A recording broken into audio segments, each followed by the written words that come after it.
Betapa saktinya Jokowi sanggup menumbangkan banteng hingga tersungkur. Ya, Pilpres 2024 telah berlangsung dan menempatkan Prabowo Gibran sebagai pemenangnya.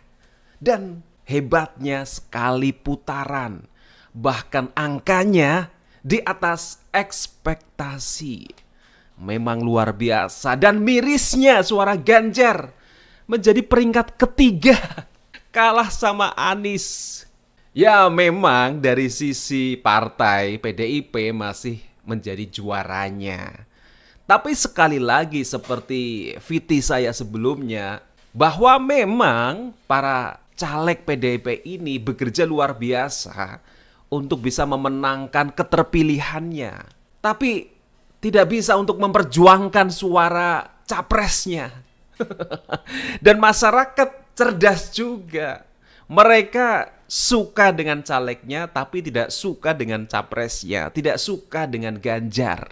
Dan ini memang sudah diprediksi, angka elektabilitas Ganjar menjelang pencoblosan memang terus menurun dengan blunder-blunder yang dilakukan, dengan sikap keangkuhan, dengan kemelindinya. Dan ini bukan penilaian 1-2 orang. Banyak orang, bahkan sekelas Rocky Gerung, menilai Ganjar memang angkuh, menilai Pak Prabowo itu ikhlas dan tulus. Begitu. Ya, ini sosok Rocky Gerung yang selama ini luar biasa vokalnya, oposisi terhadap Pak Jokowi, menilai Ganjar sebagai sosok yang angkuh, yang sombong gitu ya, yang kemelindi. Itu penilaian orang lain.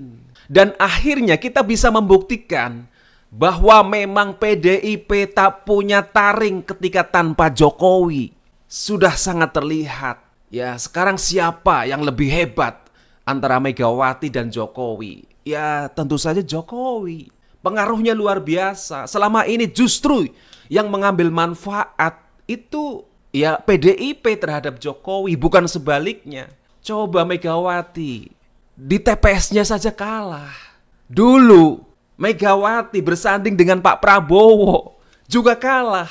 Dan sekarang ketika Prabowo merapat ke Pak Jokowi, jadi ini siapa yang paling hebat dan paling berpengaruh? Ya, tentu saja Jokowi, sang grandmaster percaturan politik di Indonesia. Pengaruhnya luar biasa. Rakyat begitu cinta, rakyat begitu memuja-muja. Dan ini kadang sulit dilogika, sulit dinalar. Ya, itulah suara rakyat Indonesia.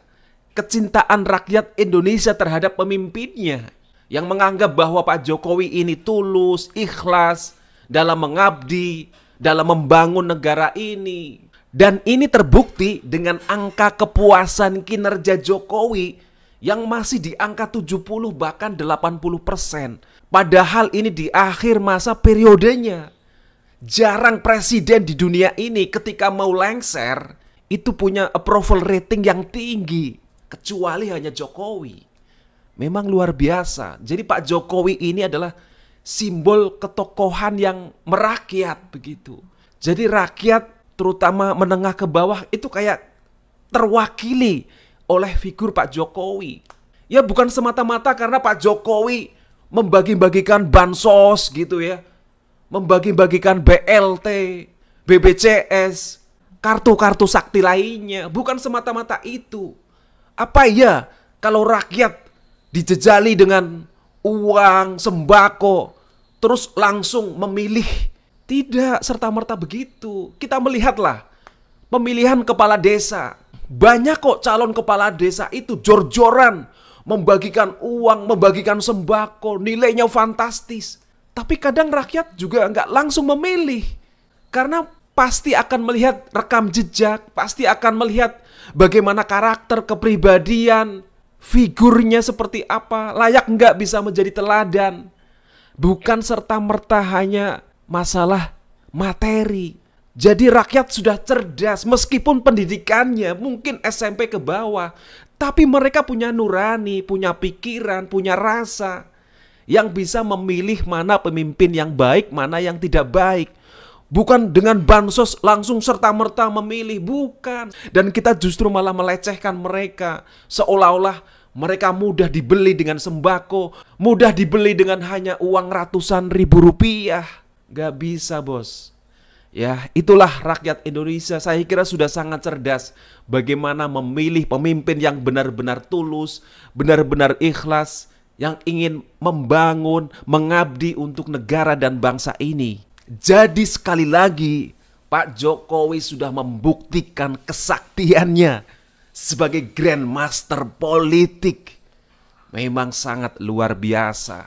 Dan PDIP sama sekali tak bertaring ketika tak bersama Jokowi. Termasuk Ganjar di Jawa Tengah pun memble, kalah sama Prabowo Gibran.